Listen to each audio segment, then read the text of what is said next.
unless you are prepared to go through hell. You want children? Have children, but don't marry a man because you will end up serving the man if you're a Filipina.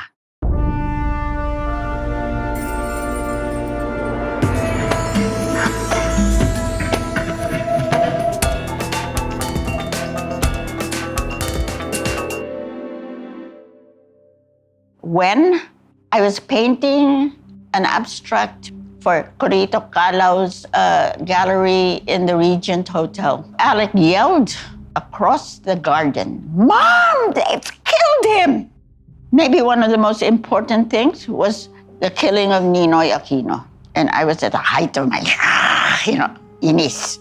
Jimmy Ongpin sat there and he looked at me. "You are going home and you are going to paint it. You are going to paint Ninoy dead." I didn't go to the house. There were too many people. I never knew him except through his doctor in Dallas because we were there at about the same time. But I really admired him, all right? And I looked at Jimmy. I said, "You're right. Why am I going to let Marcos win? I am going to do all I can so you do not forget it." I went home and I painted for like 4 days and nights. And then I called up Corito. I said, "Corito, I did this painting. So can I put it in the show?" She said, "Yes, put it up." And I asked permission. I said, "I am selling this painting for 10,000 pesos. The proceeds will go to Jaja. Justice for Aquino, justice for all of Diokno." We had the opening, pictures and everything. About a week or so later, I was in CCP, and it was Laulian Ben. Came to me and says, "Oy, Phyllis, I went to your show just to see the Ninoy painting. It's not there." Empty wall where it was hanging. I said, "Where's the manager?" And I explained. I said, "That was my painting. This is my show. That gallery is in charge. Why didn't..." I went into it. I said, "Shh. Ma'am, the painting is in my office. If I had the money, I would have bought it. But I was called to a special meeting of the board. Yung pala, the hotel was owned by the government. I didn't know." In the end, EDSA happened.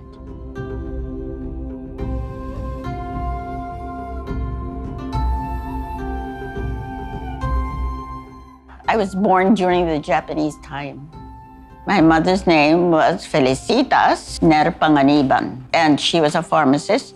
My father was from Manila. His whole name was Fermin Ortiz del Rosario. My father had contracted tuberculosis during the war. And because there was no medication and there was no cure. By 1949, we left the country. My father needed a very, very drastic operation to the States. We had arrived in San Francisco on the ship. And there was this very tall, good-looking man standing next to me, blonde, guapo.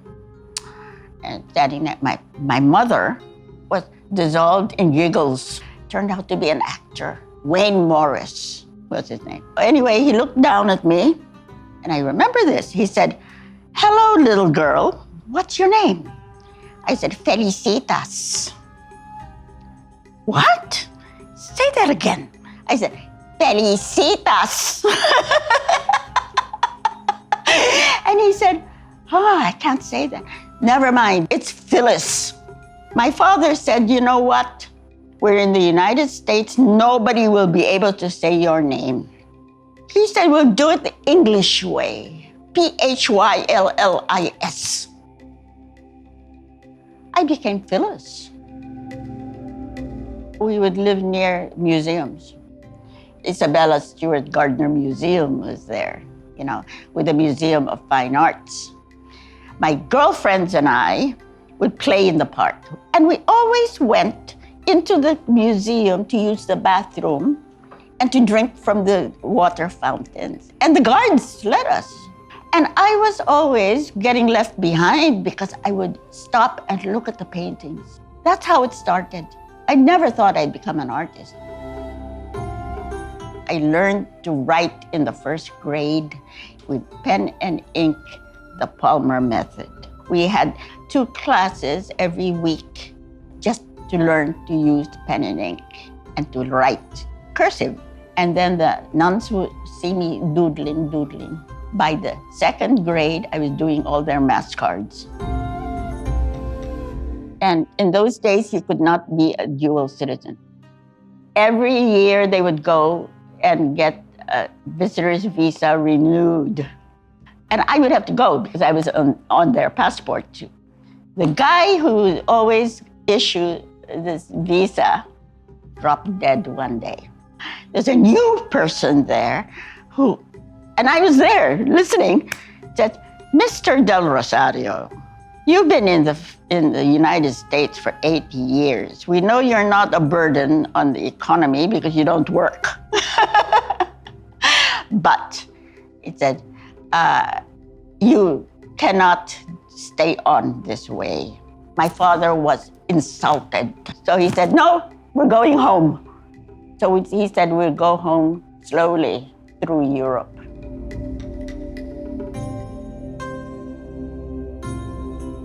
We went to Geneva, and he said, this is it for now. My parents said, it's very expensive to live here, okay? So you have to learn French. I didn't like that at all. My father said, how do you feel about Paris? What? Yeah, there is Marymount College, has a branch, which they still have now.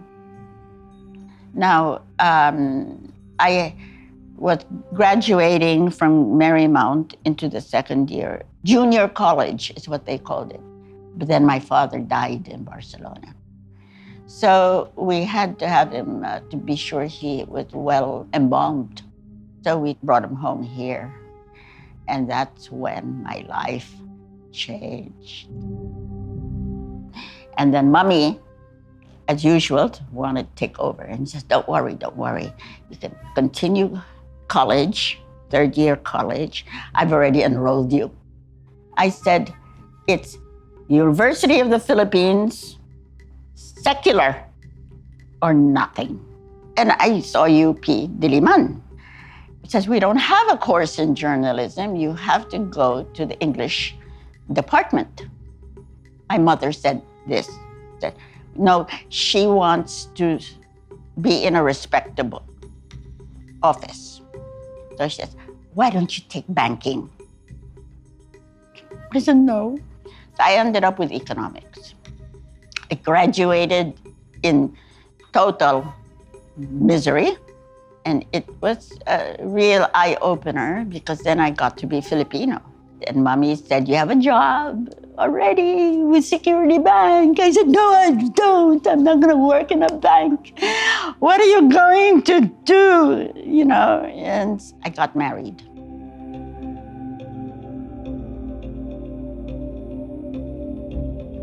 I had known a Filipina in New York. She lined up all these blind dates with these guys. So I did, and it just didn't work out. So she said, this girlfriend said, wait, one more try. And this guy, and I knew him in New York, he was in grad school in Columbia. Oh, I couldn't remember his name. Toti, what? Zaballero, what? I can't remember his name. And so I said, Toti, I see, is that your whole name? She says, no, it's Augusto. So that's when I said, maybe this is the guy I can start going out with more. I thought I had done everything I could possibly do to make others happy. And that's when I sat down and I meditated on it. And I said, I think it's because I'm gonna now do something for me. And I think maybe I want to be an artist. So I decided to come back to UP Fine Arts.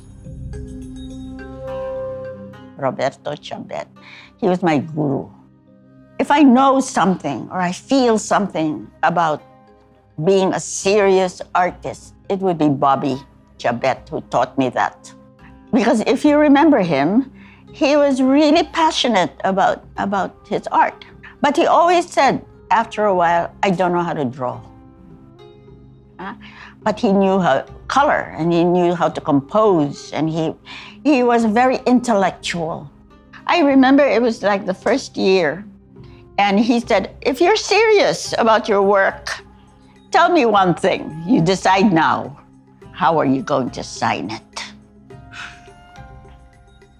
Now, says, because you can't change your mind later because you already have a name. He said, okay, Phyllis, what are you signing? Your maiden name? Because, you wanted to be yourself, right? I said, I have a horrible maiden name to sign because it's in two. Del Rosario. What an anticlimax. So I said, no, I will be Zaballero. But Bobby was part of that, and he was the boss, okay? And I'd always wondered why. I was never invited to join Shop 6, well, although they were my friends and all that. But it's just as well, because I ended up, what Bobby did was he brought a few of us to meet Ray Albano. He brought us to CCP, and he said, Ray, these are the people you can train. So when 13 Artists was being formed for 1978, my graduating batch were the 13 artists of that year. Thanks to Bobby and to Ray. Conceptual art never appealed to me because maybe we're surrounded by color and movement, and I don't think we're part of that. It's a very Western way of thinking. When I was doing abstract art, it was for love of abstraction and color and line. I had been doing abstraction for 10, 15 years, and I was dried up. Why am I doing abstraction? However, I'm also doing squares. And looking at it, we live with a square. We live with the right angles. So I said, well, I'm gonna be honest. I'm going to do the real right angle, which I am surrounded by windows. So I started doing the windows series. And then the doors happened. Then I got actual windows. And I painted those, and I got the actual doors. I'm now going into the real thing. So it's something that excites me. Somehow, I've managed to husband my resources so that I can afford to maintain my studio.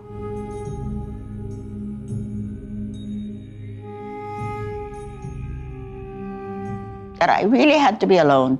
I was born alone, and so I said I grew up alone. I was so thankful that I had a family and I had a husband who understood that I had to be alone. In fact, it is very, very personal. When I decided to go back to school, I was a housewife, I was the driver, I was everything, okay? And I was totally unhappy. I remember a long time ago talking to Norma Belleza, whose art I really love, and I wish could become a national artist. But no, there is no woman who is a national artist for the visual arts. They're all men. Is that right? Norma, I think, does better work than her husband. I talked to her once because she was very homebound. She never went out. I did talk to her. I said, Norma, saan ka nagpipinta? Because Angelito had his own studio in the house, separate. I said, where's your studio? He said, in the house too. After dinner and we can clear the kitchen table, that's where I work. Oh my God, I said to myself, this is unfair, but that's her life, right? And that is a woman's life in this country in those days. So I'm saying now, if you're a woman and you want to be an artist, be an artist. I used to tell my female students, they'd ask me that, "Ma'am, what can we do? Are we gonna have a home life? Are we gonna be able to?" And I said, unless you are prepared to go through hell and you're prepared to work yourself to the bone, I said, do not get married. You want children? Have children, but don't marry a man. Because you will end up serving the man if you're a Filipina. I learned number one is you keep your mind open. I'm not too exposed because I get kind of disappointed sometimes. But I do look at them and I figure they've got the ideas, but it's coming from somewhere else, not from inside them. They're being manipulated by forces which they have no control over. In the old days, you got it from inside, or you looked at painting, you looked at the colors, you looked at the way things worked. And somehow it all came together. And I would tell my students there, you're on the bus, you just don't look at everything going by, you remember. You remember that color, you remember the way that person looked. That is what is gonna make you an artist. You have to take it one step at a time, but make each step important. And so if you want to go back to school, do it. Do whatever you feel will make you happy. Because let me tell you, I spent the first part of my life making everybody happy. My parents, my grandparents, my children, my husband especially. And you're doing it to make them happy because then it's easier for you and you get happy too. Because you feel like you fulfilled your role. Don't fall in love too much. Fall in love, yes, definitely. Nako, if I didn't fall in love, I wouldn't be able to paint love.